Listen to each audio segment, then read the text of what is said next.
Hello and welcome to Echelon's Reboot Everything Festival. And today we're talking about currency boards, and to do that we have one of its greatest proponents, Professor Steve Hanke.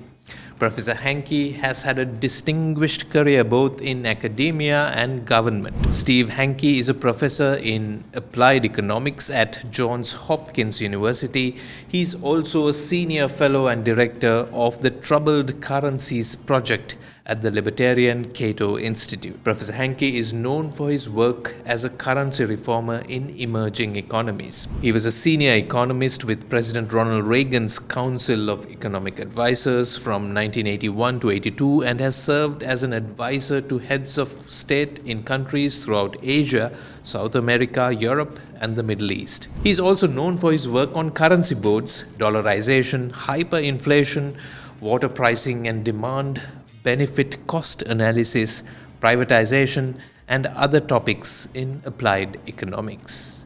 Professor Hanke, I'm first going to ask you about some background questions so that people understand the concept of a currency board.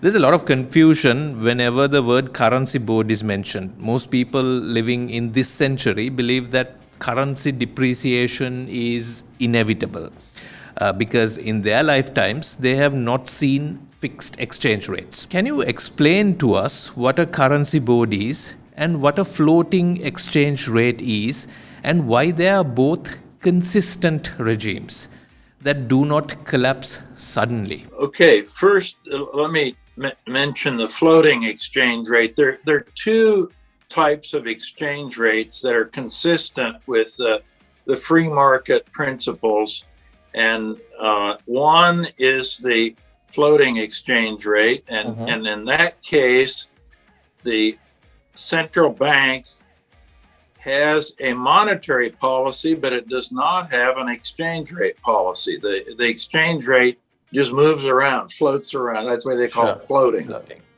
Now, in that case, you do not experience balance of payments problems. So there's no conflict between monetary policy and exchange rate policy, because with floating, you have a monetary policy, but you don't have an exchange rate policy. So there can't be a conflict. You can't have you can't have a problem. Sure. Okay, so you can't have a problem in that regard. The big problem is that with a floating exchange rate, you have no imposition of a hard budget constraint on the fiscal authorities. In other words, the central bank has its monetary policy, and one thing it can do is loan money to the fiscal authorities and print money, create credit, and of course what happens? You don't have a floating exchange rate. The rupee wouldn't be floating on a sea of tranquility. It would be sinking like a stone. Sure. And so that's the big problem.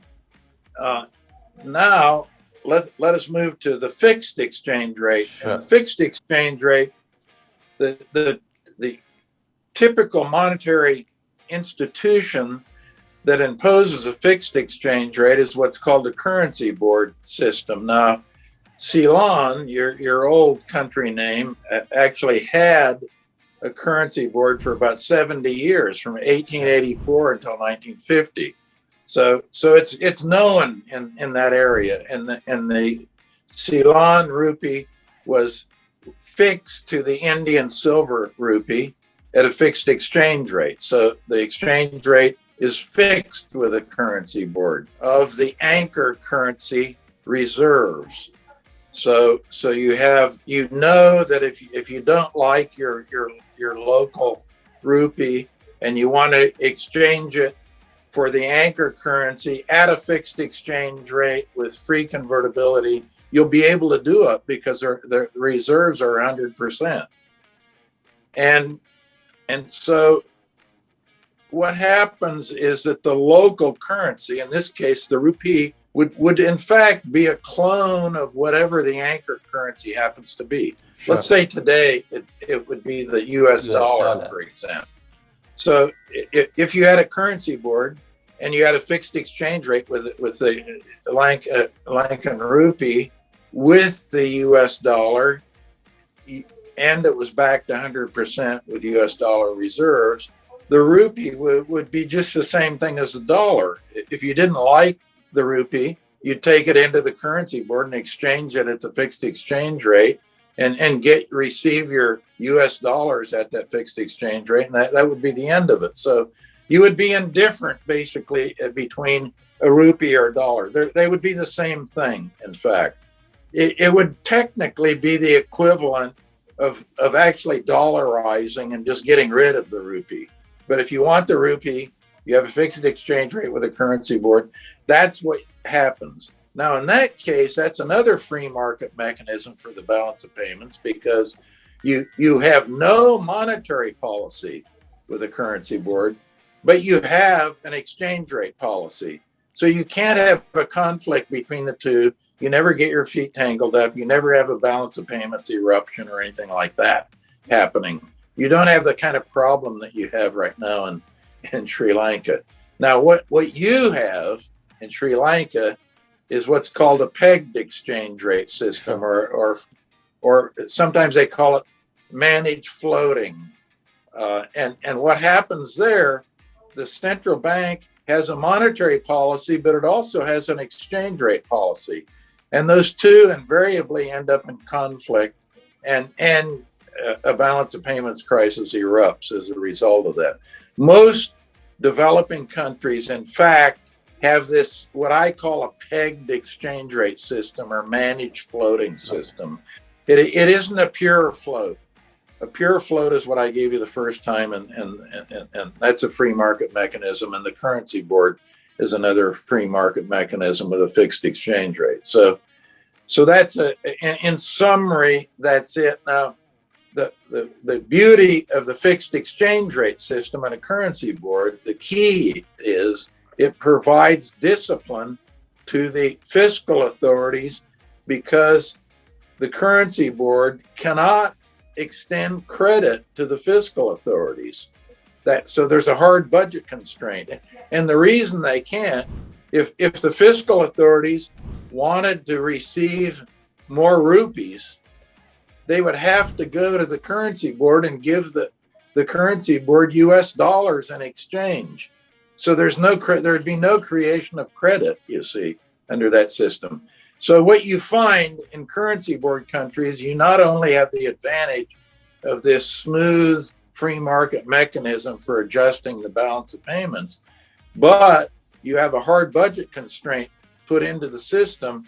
It's like a straitjacket around the fiscal authorities. So what you've witnessed, the wild spending and so forth in Sri Lanka, that couldn't happen with a currency board. Sure. Because you had the fiscal authorities would be in a straitjacket. Sure. And so would the monetary authorities, because with the currency board, remember I said you have no monetary policy, no discretionary monetary policy. And I'm just picking up from where you left off. And is there a connection between dollarization and currency boards? Are we talking about the same thing here? Well, mechanically, the way they work to adjust the system is exactly the same. Right. A currency board is exactly the same as dollarization, in the sense that the adjustment process is the same. And stability is the same. You have no conflict between monetary policy and exchange rate policy, because with dollarization, actually, you have no monetary policy and you have no exchange rate policy, because you don't even have a local currency. Sure. With a currency board, you have no monetary policy. You only have an exchange rate policy, the fixed exchange rate.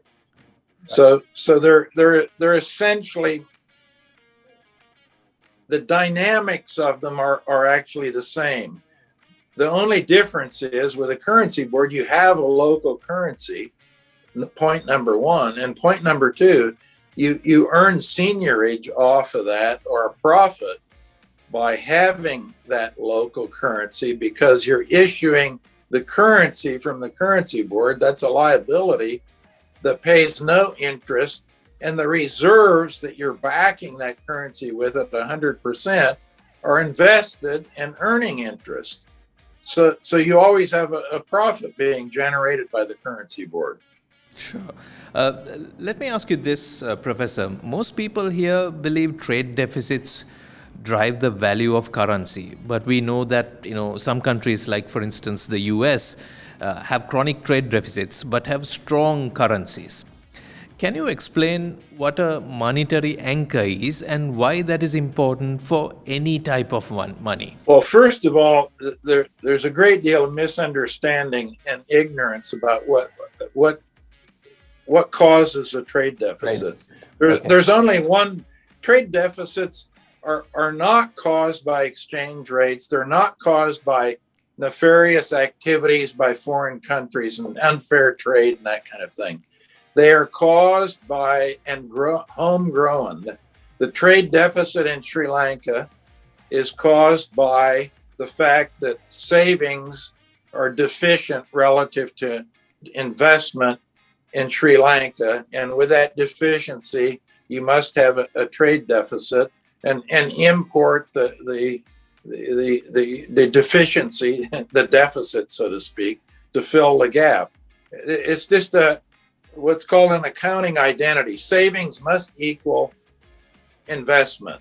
And if savings is less than investment, that deficiency is always made up by the trade deficit. So in the United States, since 1975, we always have had a very large savings deficiency in the United States. And as a result of that, we always have a trade deficit to make up for the gap, the deficiency.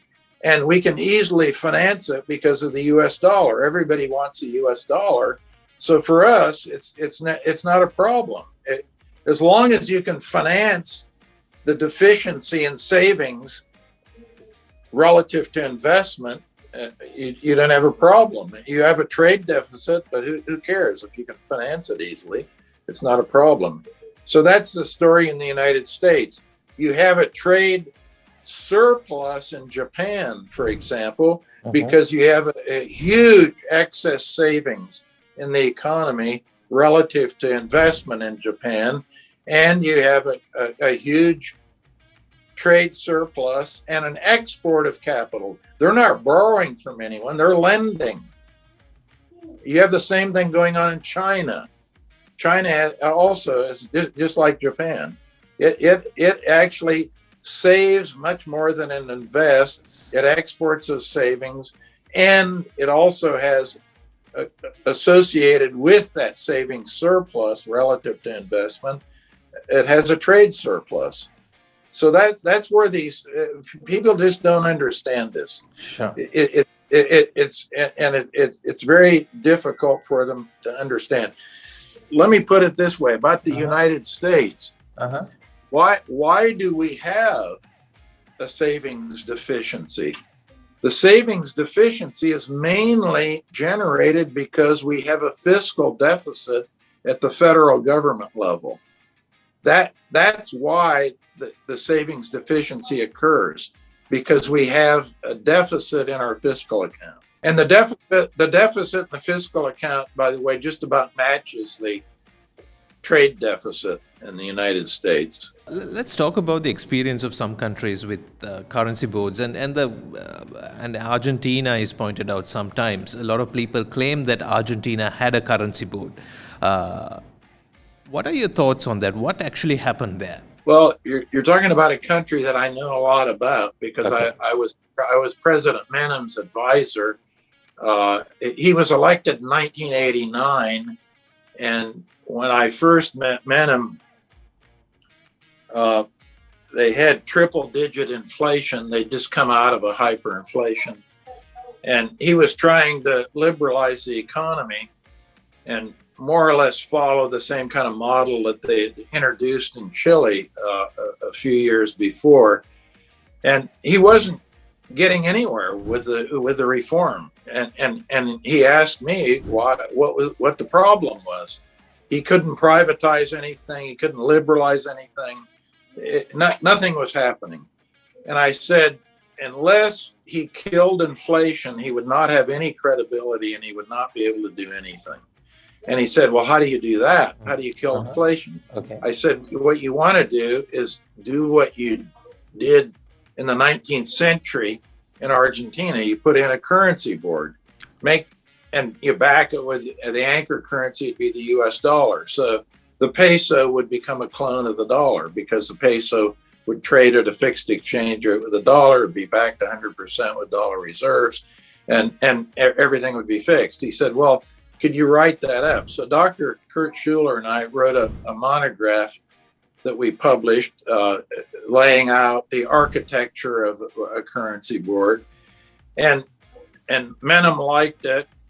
But when they got into structuring the law in 1991, in April of 1991, they introduced something they called convertibility. It wasn't a currency board. And at that time, I shortly after April, well, first, let me say what it did. It killed inflation immediately. Okay. Right. So the the economy started booming immediately, and Menem got tremendous credibility and started doing a lot of other reforms. So that was the initial impact. But also initially, in either September or October of 1991, I can't remember the exact date, I wrote an article in the Wall Street Journal, and I said they should transform convertibility into a currency board system. And I said, if they don't, eventually this thing will blow up and they'll have problems. Yeah. And the reason I said that is that the convertibility system actually allowed for the two things that I told you earlier are associated with a pegged exchange rate system. And that is the central bank could have a monetary policy, a discretionary monetary policy, and at the same time have an exchange rate policy. And eventually you can get yourself into trouble and conflicts between a monetary and exchange rate policy. It happened finally in 2001. 10 years after the introduction of convertibility, the thing did blow up. And so the system wasn't the system operated very well for 10 years. Inflation was almost the same as in the United States. The economy boomed. And contrary to what most people think, the economy remained competitive. The export sector remained competitive throughout that period of time. But if you look at 2001, or let's say 1999, 2000, 2001, during that period, when they were deviating from currency board rules because they were a convertibility system, when they were deviating, there was a lot of debate about the system. And Kurt Schuler did a survey at that time to see the top 100 economists in the world, how they were referring to that system. And 93 out of the 100 were incorrectly referring to it as a currency board. So that's right.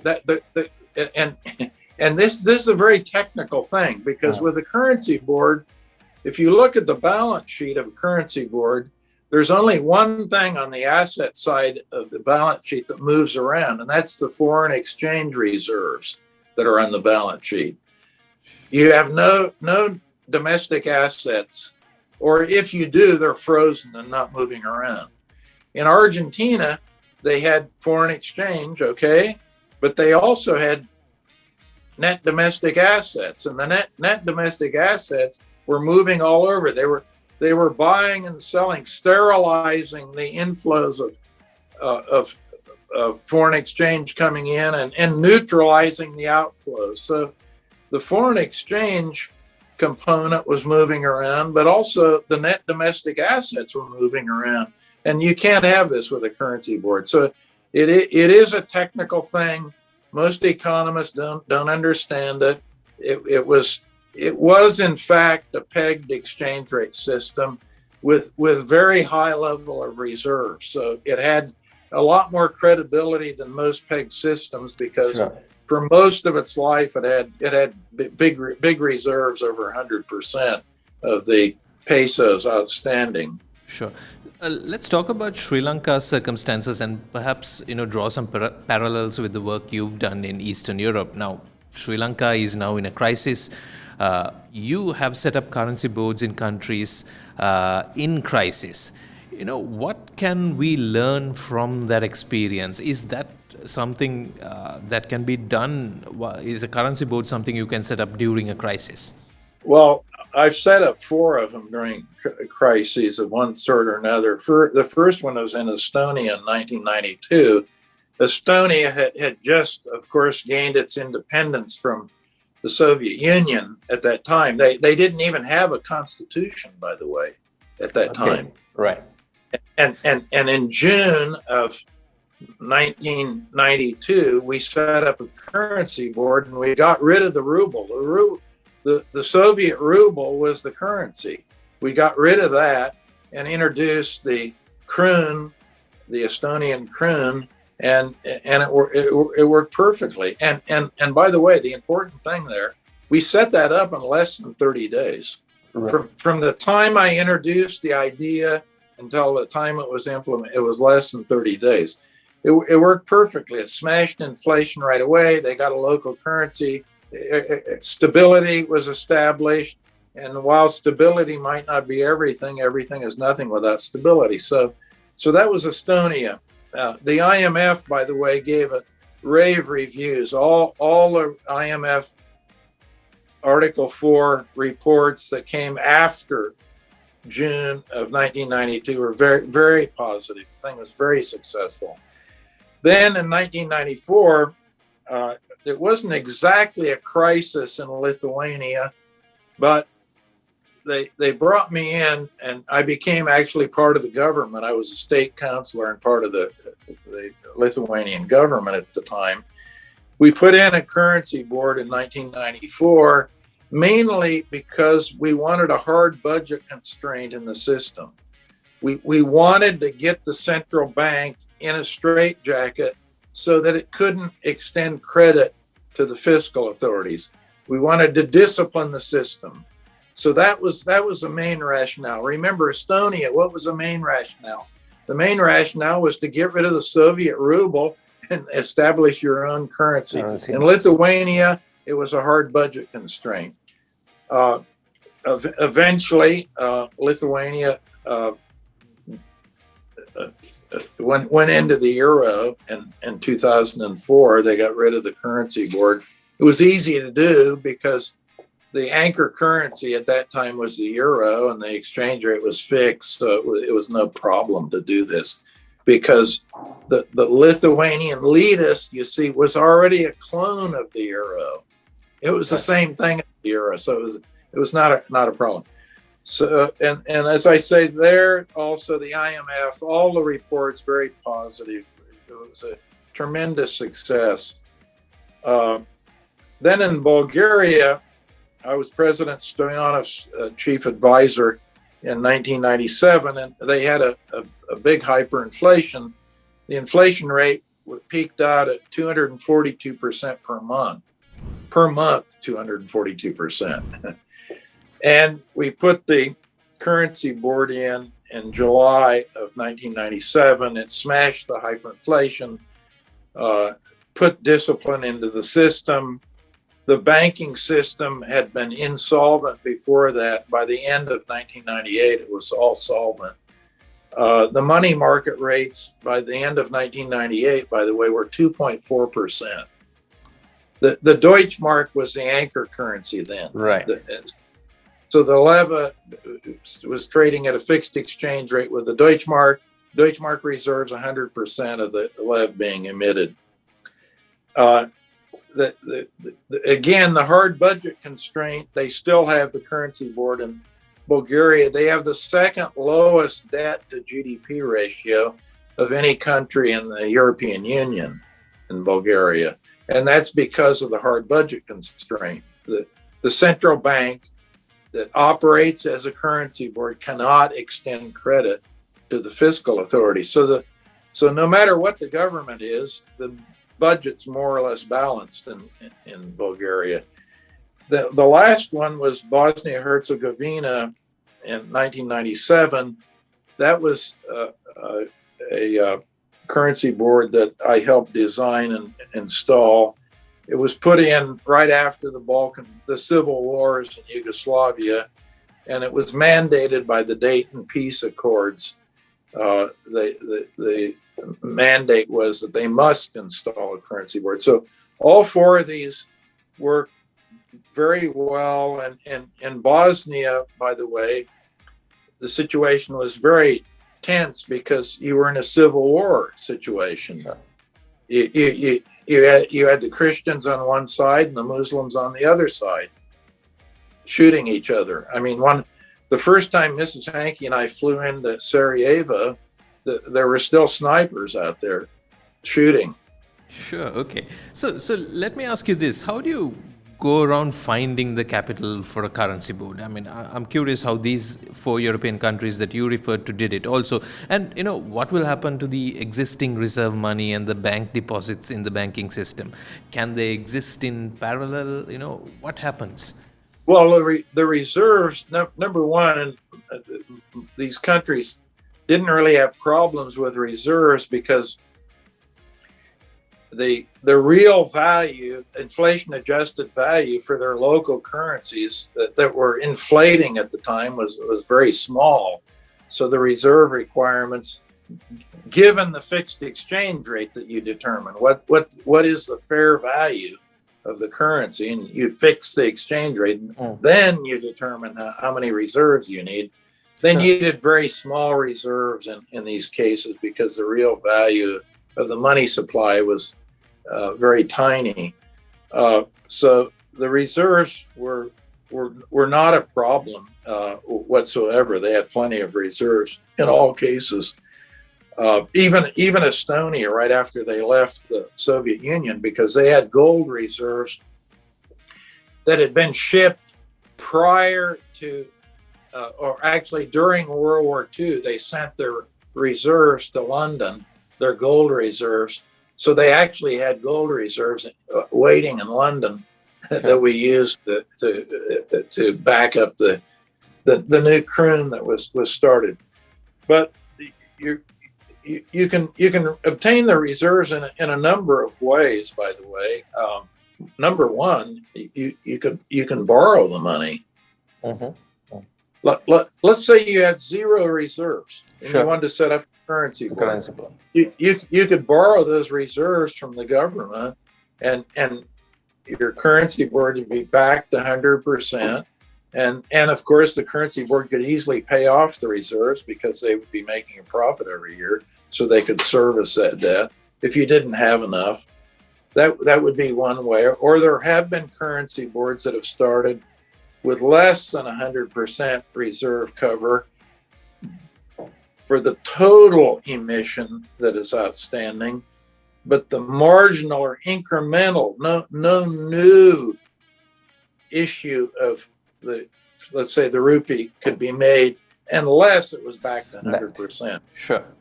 So the inframarginal could be conceivably less than 100%, but the marginal would always be 100%. Sure.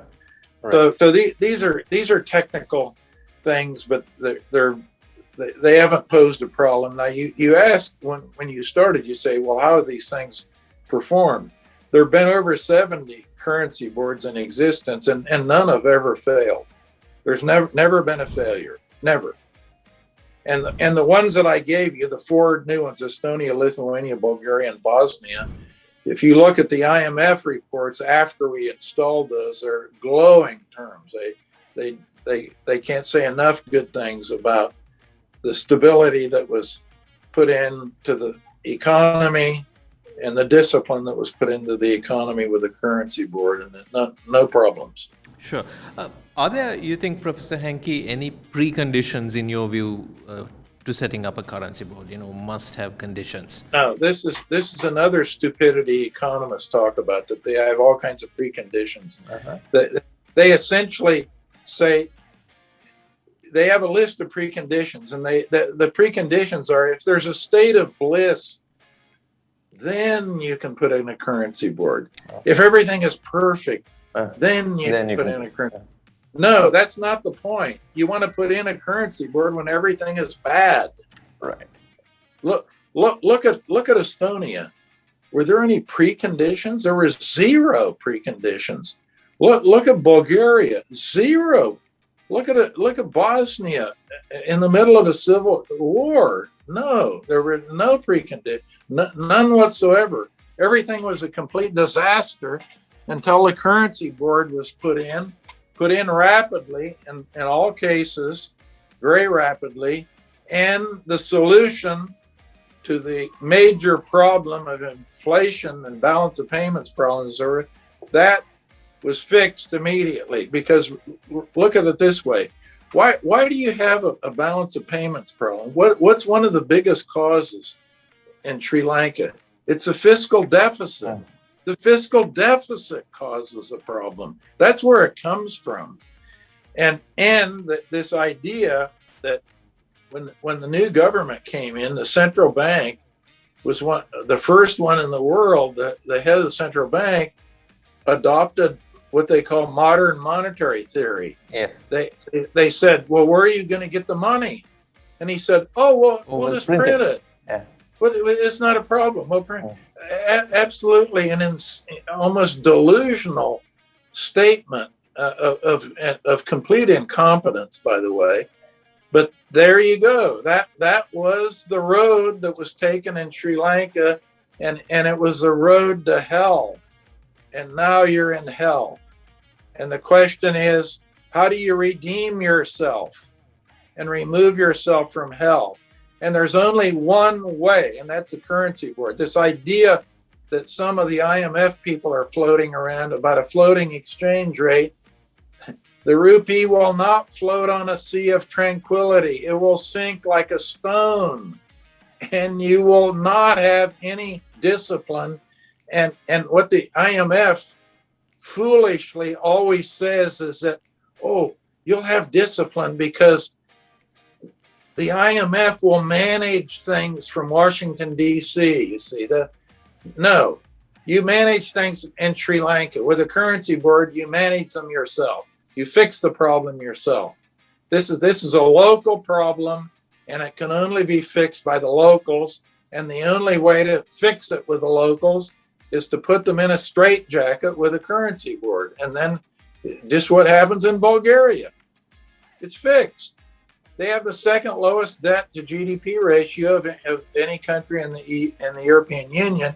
And by the way, they had defaulted before the currency board. They defaulted on their foreign debt 2 times since they were independent and post-communist, and they defaulted once on their domestic debt.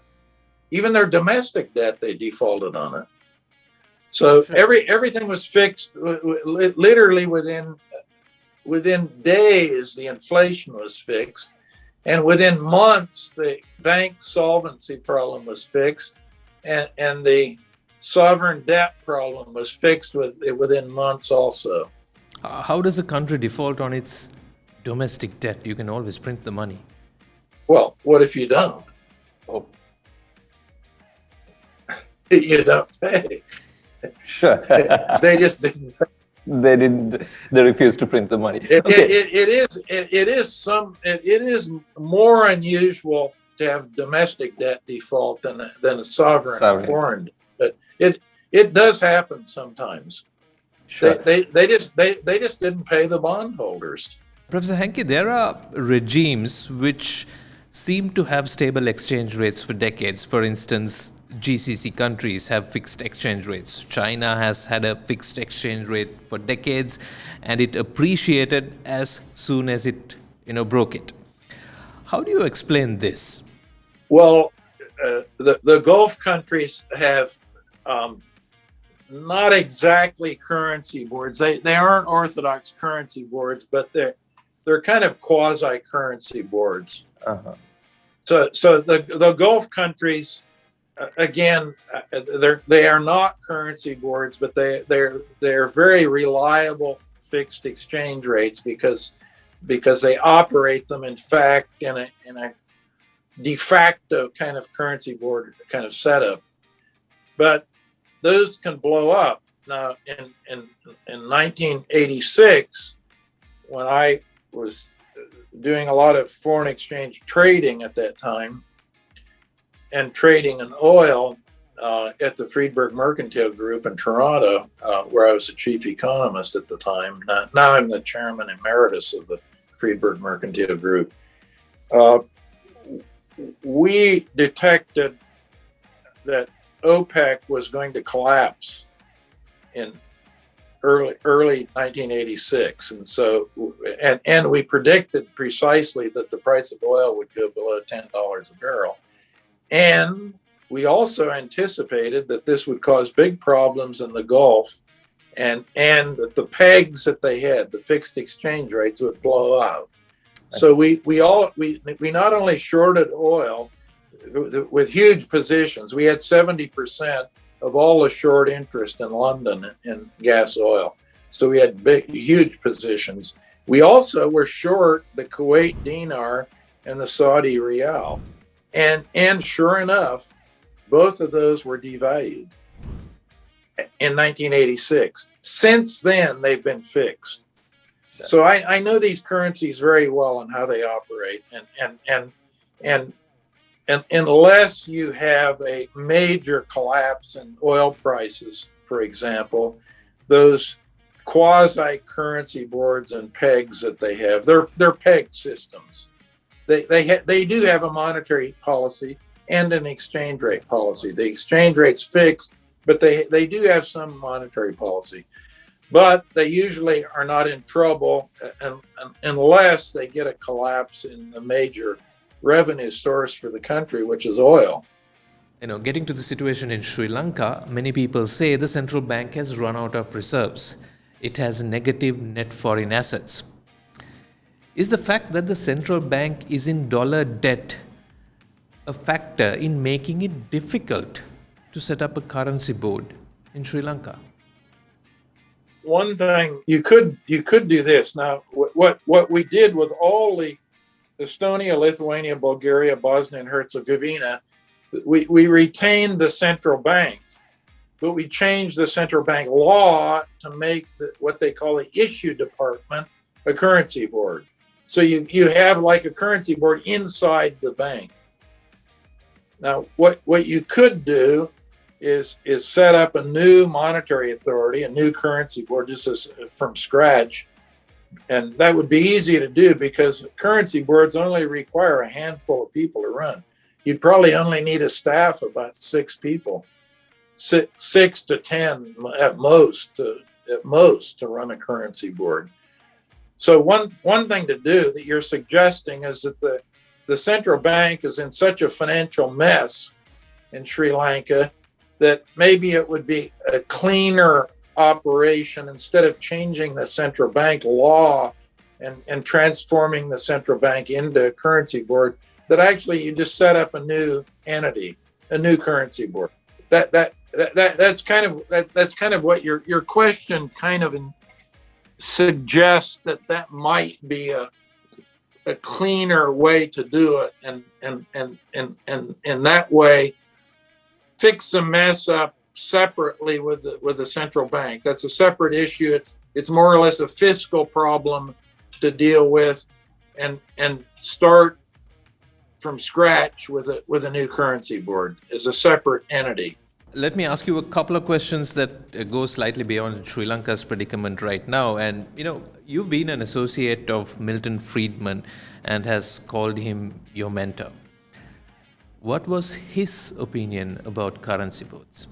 Well, Milton Friedman is mainly known for being an advocate of flexible or floating exchange rates. That's most people, they say that's Friedman.